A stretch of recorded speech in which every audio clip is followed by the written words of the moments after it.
BJP শাসিত ত্রিপুরায় তৃণমূলের অফিস ভাঙচুরের ঘটনা। তৃণমূলের প্রতিনিধি দল গেলে গতকাল আগরতলা বিমানবন্দরে তাদের আটকানো হয় বলে অভিযোগ। আজও কিন্তু তাদের একাধিক কর্মসূচি রয়েছে। দুপুর 12টা নাগাদ ত্রিপুরায় তৃণমূলের যে পার্টি অফিস তাতে ফের যাবেন তৃণমূলের এই 6 সদস্য। আমাদের প্রতিনিধি প্রসেনজিৎ সাহা এই মুহূর্তে সরাসরি রয়েছেন ত্রিপুরা থেকে।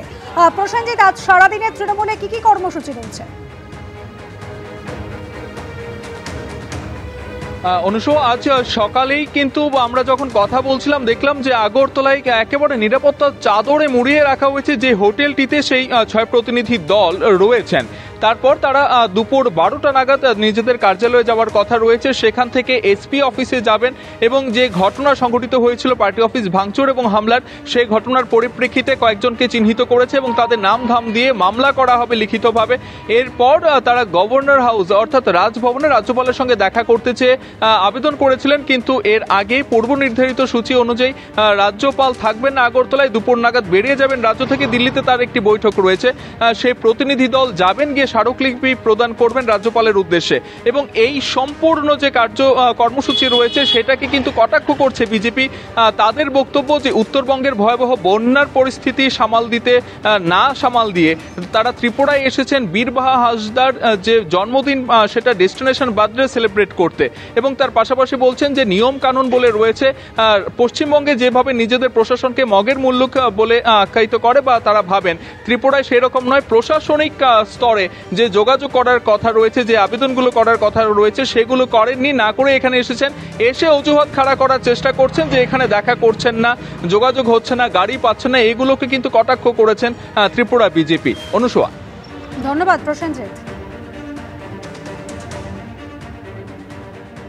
আগরতলায় তৃণমূলের পার্টি অফিসে হামলার ঘটনার আরও কিছু ছবি এবং ভিডিও তাদের হাতে এসে উপস্থিত হয়েছে বলে কুণাল ঘোষ দাবি করেছেন। সেই সঙ্গে তিনি এটাও বলছেন যে এই সমস্ত তথ্য প্রমাণ তারা পুলিশের কাছে জমা দেবেন, বিকেলে রাজভবনও তারা যাবেন। পাল্টা কি বললেন সজল ঘোষ, দেখুন।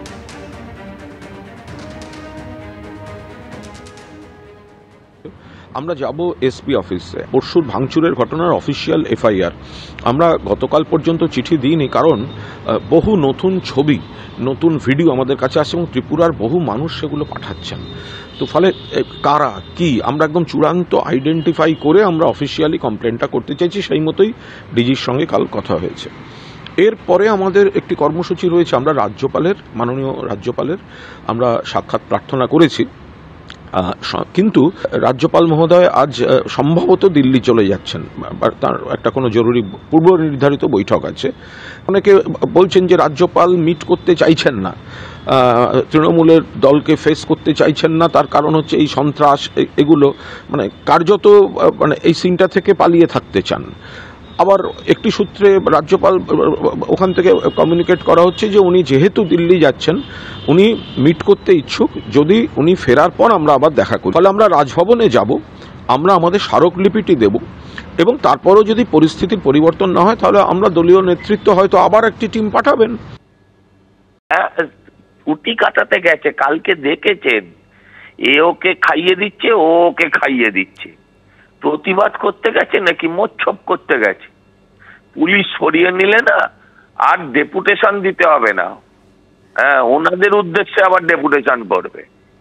পুলিশ প্রোটেকশন দিয়ে যেভাবে ঘিরে রেখেছে যাতে আবার কেউ জনরোষ আমরা বলতে না পারি, সেই জন্য পুলিশ ওদের যেভাবে নিরাপত্তা দিয়ে রেখেছে, সেই জন্য ওরা আরো খুশিতে ভালো করে সেলিব্রেট করছে।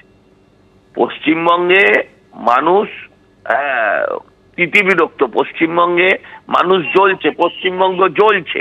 আর তৃণমূলের নেতারা ত্রিপুরায় গিয়ে নাটক করছে। আর এখানে 36টা লোক মারা গেছে।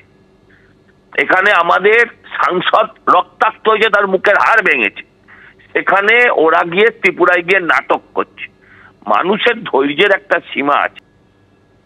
তৃণমূলের নেতা নেত্রীরা গতকাল ত্রিপুরায় পৌঁছতেই চরম নাটকীয় পরিস্থিতি তৈরি হলো। পুলিশের সঙ্গে তর্কাতর্কি, বচসা, বাধা দেওয়ার অভিযোগ। আর শেষ পর্যন্ত বিমানবন্দরেই ধর্ণা। কুণাল ঘোষরা গতকাল বিমানবন্দরে পৌঁছতেই শুরু হয় উত্তেজনা। আর অভিযোগ, ঘটনাস্থলে যাওয়ার জন্য তৃণমূলের তরফে যে গাড়ির ব্যবস্থা করা হয়েছিল হুমকি দিয়ে সেই গাড়িগুলিকে ফেরত পাঠিয়ে দেওয়া হয়। একটি মাত্র গাড়ি বিমানবন্দরে পৌঁছতে পারে। অভিযোগ অস্বীকার করা হয় পুলিশের পক্ষ থেকে। গতকালের যে পরিস্থিতি তৈরি হয়েছিল, কুণাল ঘোষ কি অভিযোগ করেছেন, পাল্টা পুলিশের কি বক্তব্য শোনাবো। সামনে ট্যাক্সিগুলো ওখানে ভয় দেখাচ্ছেন, মানলাম। প্রিপেড ট্যাক্সি যেটা এয়ারপোর্টে, সেটা তো সকলের সমান অধিকার। সেটা টাকা নেওয়ার পরেও আপনারা নিতে দেবেন না, এটা কি করে হবে? আমি পুলিশকে বলেছি, তো তাহলে প্রিপেড ট্যাক্সিটা নিতে দিন। We thought organizer will provide them vehicle, but that is a mere failure of the organization. They could manage only one vehicle, so that was the cause of this. And regarding security, we have foolproof security. There is no problem with that. Police গতকাল তাদের বাধা দিয়েছে, এই অভিযোগে বিমানবন্দরে মেঝেতেই বসে পড়ে সরব হন তৃণমূলের প্রতিনিধি দল। পুলিশকে তারা 10 মিনিটের ডেডলাইন বেঁধে দেন। এরপর দুপুর 2:30 নাগাদ 2টি গাড়ির ব্যবস্থা করা হয়। আর তৃণমূলের এই সফর নিয়ে রাজনৈতিক মহলও তরজা শুরু হয়েছে। त्रिपुरा में आप देखा जो चल रहा है, हम देखते हैं कितना उसका ऑडासिटी है। पहले बता दिया कि तुम लोग पैदल में जाना शुरू करो, तो लोग पैदल में जाना शुरू किया। अगर वो भी नहीं करने देगा, जाने देगा, तो मैं खुद जाऊंगी।